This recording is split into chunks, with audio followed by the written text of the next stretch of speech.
Ace-4, standing gate in, under 10 BBs, even against the 3x. 7-6, we can check behind. Here, if we would be a bit shorter, like 16 BBs or under, I prefer to isolate, because we get more of incentive to raise, or deep stack checking behind is fine.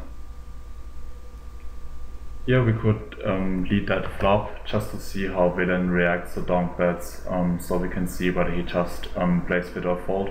Because if he does, we can take a stab at a lot of flops with basically any two.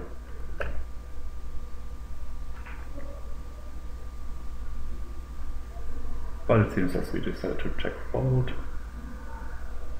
On the left we open with 8-3, which is definitely good, as we don't have enough reads to do otherwise. Limping would be also fine.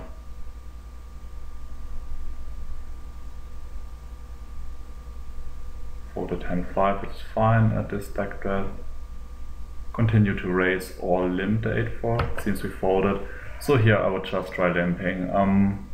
Villain 3-bet shove pretty wide so far over this 5 hands, so I would just try limping and see how he reacts to limps before I would fold this hand. What do you think? Yeah, same. I mean, we don't have like any sample size for how he reacts to limps if he isolates a lot, so I would just try it here to have a read for later in the game. Well, 7-5 for 8.5 big blinds. You could flat, it's a pretty decent hand. Folding isn't too bad either. It was the first hand he opened out of 3. Would continue to raise 7-3, which is good. On left with standard gate in with king jack off. Face a limp, 6-4 suited. Here we could isolate. This hand plays really well. Also check behind. What do you think about the check here? I don't like the check here. I would definitely, I would go with Matt that I would probably raise the hand pre, but as played on this flop, I would definitely lead for 25 or even 30. Since we have equity with a gut shot and a backdoor flush draw, but really no showdown value, so I don't mind just taking the pot down here on the flop. Yeah. So prefer a lead here. Now no point in betting on the turn, and here I'm value betting. Yeah, same here.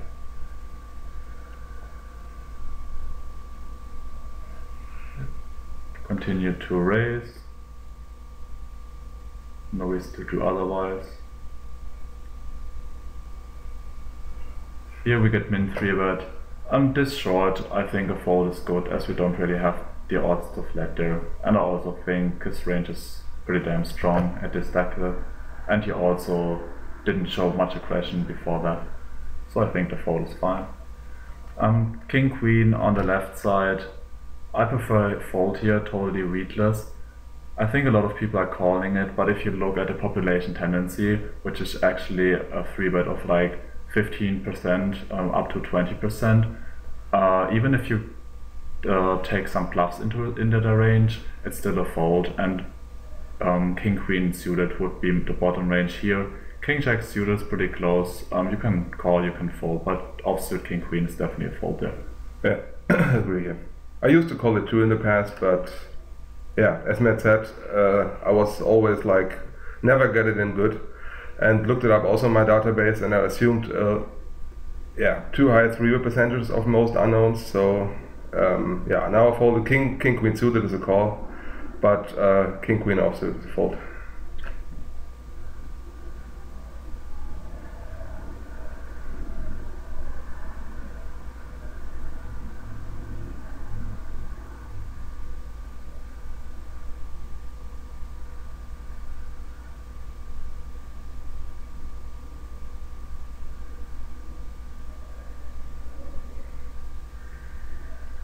Still continue to open against the guy on the right.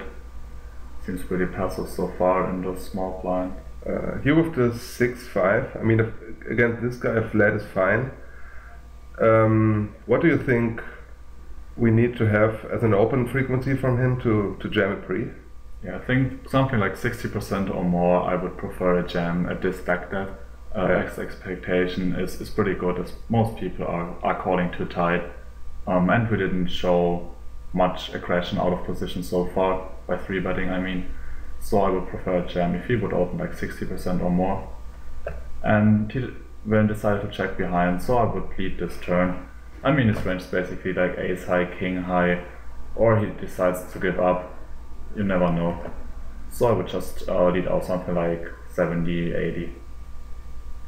Which he does, which is good, and we get a fold.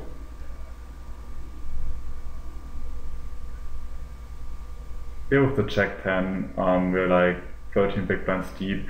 Villain did 3-bet a couple of times, so I think the limp is actually quite nice. What do you think? I'm just debating how high. I misread the stats. Yeah, with this 3-bet stats, I definitely prefer limp here. Of course, hand plays well. We like 30 BBs, and yeah, I don't really like to raise folded, so I try limping that I can play post. Yeah. Maybe, yeah, for jamming it's a little bit too deep. Yeah, I would probably jam it like 12 BBs and under. With a pair, yeah, I would bet a bit bigger just for value. A couple of draws out there, weaker tens. So just go a bit bigger.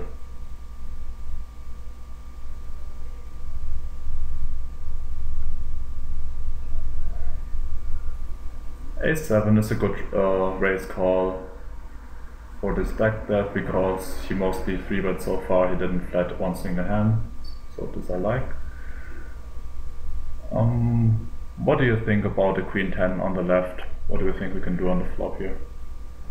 I think it depends a bit against who we are playing. I guess this guy is an unknown, so I prefer to just flat the queen 10 here. But if we were facing a rack, I would much prefer a check raise for different reasons. Once, a rack is more inclined to get it in on the flop with a weaker 10 than we have. And also against racks I want to balance my range on this, my raising range on this flop, so I'm able to like raise check raise gut shots like queen 9 or jack 9 there, and also complete air. So I have to have some strong range, some strong second pair hands in my check raising range as well. So yeah, against an unknown I'm flatting, against a rack I'm check raising here. Yeah, totally agree. And also if you know that villain is likely to play back and it's like a bit paranoid, I also check raise here, but totally readless. I think we just followed too many hands by check raising, so I agree with the check call. The turn, yeah, it goes check check, and on the river it's just a clear value bet.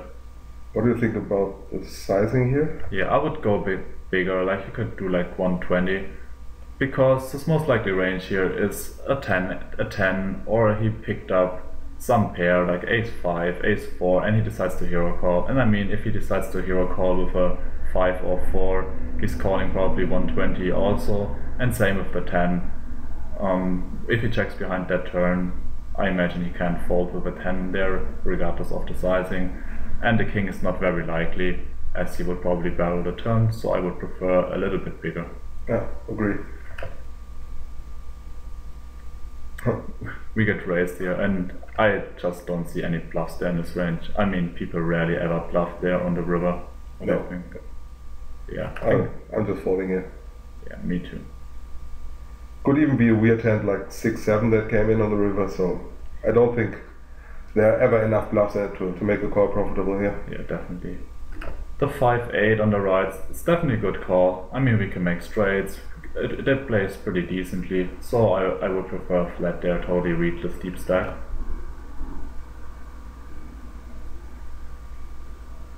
Continue to raise the jack 6, jack 7.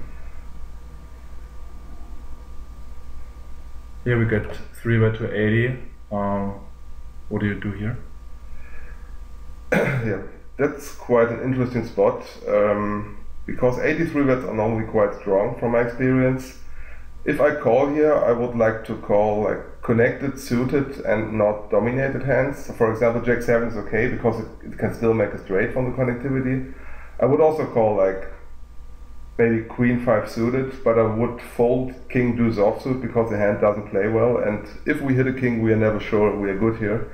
So we're likely to be dominated with those Broadway rack hands. So yeah, I prefer to have like suited, connected, and that plays well post flop, and isn't that likely to be dominated to call that bet here. Yeah, same here. Same with hands like 8-4 suited, even 7-4 suited stuff, like even low connected cards are pretty well against a strong range. So yeah, check 7 would be a call here. Check 6 on the other hand, I would just fold offsuit at it.